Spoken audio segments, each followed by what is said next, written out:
According to the Quran, Jesus was a prophet of Islam. His followers were Muslims, and the Gospel is the inspired, preserved, authoritative Word of Allah.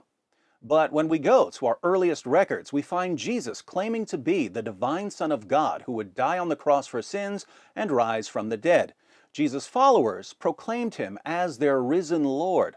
The gospel that Christians have been reading for nearly 2,000 years tells us that anyone who claims to be a prophet but rejects Jesus' death, resurrection, and deity is a false prophet and an antichrist. So if the Quran is right about Jesus, why does all of the available evidence tell us that the Quran is wrong about Jesus? Well, our Muslim friends have an answer. The reason our earliest evidence so thoroughly contradicts Islam, they insist, is that our earliest evidence was corrupted. But who corrupted it? Notice that their options here are quite limited.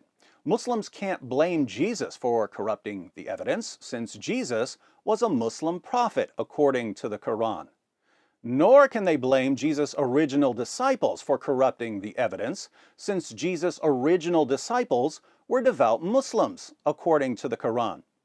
So they need a villain who wasn't Jesus or one of his original disciples, but who was still powerful enough to corrupt Christianity in the 1st century. Who had that kind of power in the 1st century? The only name that Muslims have been able to come up with here is Paul.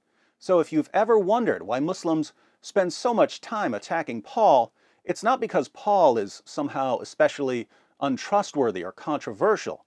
It's because they have no one else to blame for Muhammad's abundant historical blunders. But there's a problem here.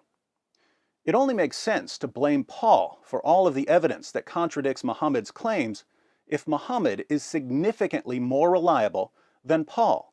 If Muhammad is less reliable than Paul, it makes no sense to point a finger at Paul whenever Muhammad gets something wrong.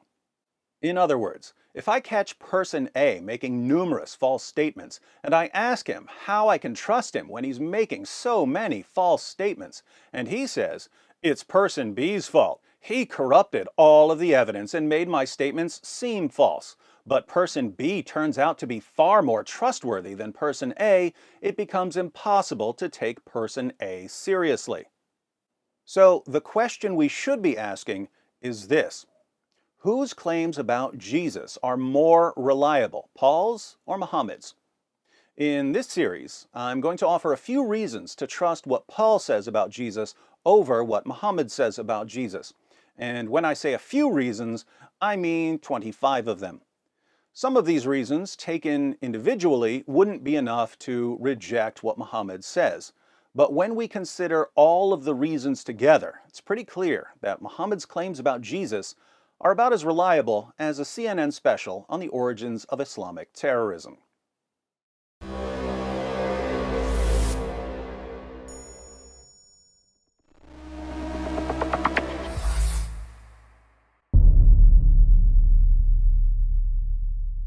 Hi everyone, thanks for watching. In case you stumbled upon this video while browsing or searching, I wanted to let you know that it's part of a series comparing Paul and Muhammad. So if you'd like to see the full series, be sure to click on the playlist.